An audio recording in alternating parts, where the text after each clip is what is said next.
কত সুন্দর কালারটা এসছে দেখুন তো বন্ধুরা।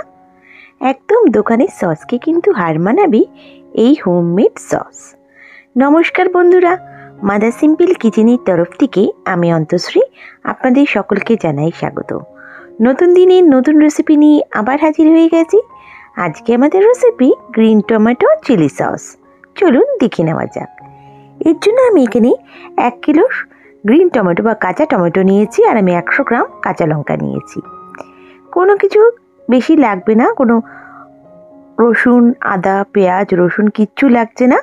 একদম pure veg tomato chilli sauce. এখানে আমি এটা পাত্র নিয়ে নিয়েছি, তার মধ্যে দেখুন টমেটোগুলো আমি কেটে নিয়েছি। একটা টমেটোকে আমি 1/4 হিসেবে কেটেছি, আর এটা আমি পুরো ঢেলে দিচ্ছি টমেটোগুলো এই পাত্রটার মধ্যে। আর এখানে আমি গ্রিন চিলি যেটা আছে আমার লঙ্কাটা, কাঁচা লঙ্কাগুলোকেও দিয়ে দেবো। 1 কিলো টমেটোর জন্য আমি কিন্তু এখানে 100 গ্রাম লঙ্কা ব্যবহার করেছি। লঙ্কাটা বেশ ঝালযুক্ত আছে, আর বেশ সবুজ সবুজ দেখেই লঙ্কাগুলো নেবেন, তাহলে ঝালটা কিন্তু ভালো হবে। আর এখানে আমি অ্যাড করছি স্বাদ অনুযায়ী লবণ। আর কিন্তু কিছু আমি অ্যাড করব না এখন। একদম ঢাকা দিয়ে আমি রেখে রান্নাটা করব। ভালো করে মিশিয়ে নিচ্ছি, কোনো জল এখানে ব্যবহার হবে না। বা আবার বলছি, কোনো জল কিন্তু আমরা এখানে ব্যবহার করব না, তাহলে কিন্তু আমাদের সসের যে কনসিস্টেন্সিটা ভালো হবে না, একদম পাতলা হবে। এখানে আমাদের টমেটো চিলি সসের জন্য একটু গাঢ়, যেরকম দোকানে হয় সেরকম সসটা আমি করব। দেখুন কিছুক্ষণ কুক করেছি, আধ ঘন্টা আমি লো ফ্লেমে কুক করে নিয়েছি। টমেটোটা কিন্তু ভালো সেদ্ধ হয়ে গেছে। একটু হাতার সাহায্যে আমি ম্যাশ করে দিচ্ছি।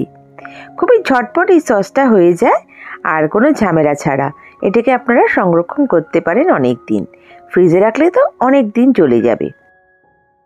এখনও কিন্তু এই কাঁচা টমেটো বাজারে পাওয়া যাচ্ছে।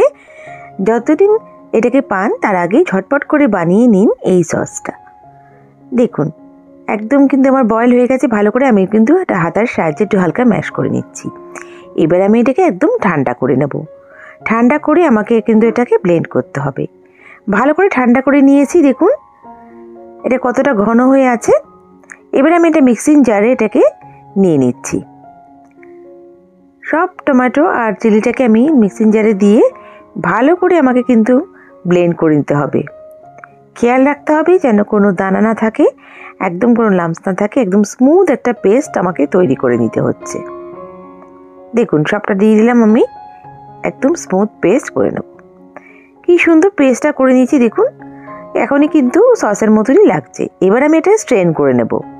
যেহেতু এখানে টমেটোর খোসা থাকে বা দানা আছে, লঙ্কার খোসা দানা, এগুলোকে আমাকে ভালো করে স্ট্রেন করে নিতে হবে। যেহেতু সসটা কিন্তু স্মুথ হবে, টেক্সচারটা একদম স্মুথ হবে। দেখুন আমি এটাকে কিন্তু একদম স্ট্রেন করে নিচ্ছি। এরকম একটা ছাঁকনির সাহায্যে আপনারাও স্ট্রেন করে নেবেন। এবার আমি পুরোটা মিক্সারটা ঢেলে দিচ্ছি, ঢেলে ভালো করে আমি পুরোটাই স্ট্রেন করে নেব। মাত্র 20 থেকে 25 টাকা খরচা করলেই কিন্তু অনায়াসে প্রায় 1 লিটার সস হয়ে যাবে আপনার। এখন টমেটোর দাম খুবই কম, আর লঙ্কাও এখানে আমি 15 টাকার টমেটো নিয়েছি আর 10 টাকার মতো লঙ্কা নিয়েছি। ব্যাস আমাদের সস কিন্তু রেডি হয়ে যাবে। দেখুন এটাকে আমি গ্যাসটাকে অন করে দিলাম। এবার আমি এটাকে জাল দিচ্ছি। এবার আমি এখানে অ্যাড করে দেব ভিনিগার। এখানে আমি 2 টেবিলস্পুন মতন ভিনিগার অ্যাড করছি। ভিনিগার অ্যাড করলে সসটা কিন্তু আপনারা বহুদিন সংরক্ষণ করে রাখতে পারবেন। দেখুন ভিনিগারটা দিয়ে ভালো করে নাড়িয়ে চাড়িয়ে নিচ্ছি। তারপর এখানে আমি অ্যাড করে দেবো তেঁতুলের গাঁট। এখানে আমি 1/2 কাপ মতো তেঁতুলটাকে আমি ভিজিয়ে রেখেছিলাম, দিয়ে আমি এখানে একটু 1/2 কাপ তেঁতুলের গাঁট আমি এখানে অ্যাড করে দিলাম। এই দুটো জিনিস দেওয়ার ফলে কিন্তু আপনার সস বহুদিন থাকবে ও টেস্টটাও কিন্তু খুব সুন্দর আসবে। ভালো করে একটু মিশিয়ে নিচ্ছি।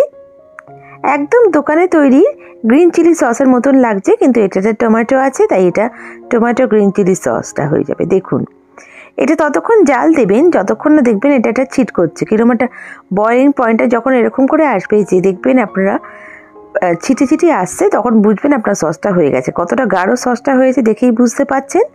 ঠান্ডা হলে কিন্তু আরও জমে যাবে। দেখুন আমার সসটা কিন্তু প্রায় রেডি। এবার আমি এটাকে ঠান্ডা করে ঢেলে নেব। একদম পুরো কমপ্লিটলি ঠান্ডা করেই আপনারা এটাকে ঢালবেন। এটাকে কিন্তু কোনো কাঁচের শিশিতে স্টোর করবেন, তাহলে কিন্তু ভালো থাকবে। আমাদের ঘরে তো কাঁচের শিশি অ্যাভেলেবেলই আছে, অনেক থাকে, তার মধ্যে আপনারা স্টোর করে নিতে পারেন। আমি এটাকে একদম ঠান্ডা করে নিয়ে ফিরে আসছি। দেখুন আমার সসটা কিন্তু রেডি। আর কি সুন্দর হয়েছে, আপনারা নিজেরাই দেখুন। খুব সুন্দর সসটা আমার তৈরি হয়ে গেছে, আর কতটা গাঢ় দেখুন। বন্ধুরা, আমার রেসিপিটা যদি একটুও ভালো লেগে থাকে প্লিজ লাইক করে সাবস্ক্রাইব করে আমার পাশে থেকে যাবেন, আর বেল নোটিফিকেশনটা অন করবেন যাতে আমার রান্নার নোটিফিকেশনগুলো সব থেকে প্রথমেই আপনারা পেয়ে যান। আর যদি আমার রেসিপিটা ফেসবুক পেজ থেকে দেখে থাকেন তাহলে আমার পেজটাকে লাইক করে ফলো করে দেবেন প্লিজ। আপনাদের এক একটা লাইক কমেন্ট আমাকে মোটিভেট করে নতুন নতুন রেসিপি নিয়ে আসার জন্য। আর আমার এই রেসিপিটা কেমন লাগলো আমায় কমেন্ট করে নিশ্চয়ই জানাবেন। নেক্সট রেসিপি নিয়ে আবার হাজির হয়ে যাব। সবাই ভালো থাকবেন, সুস্থ থাকবেন। বাই। Thank you.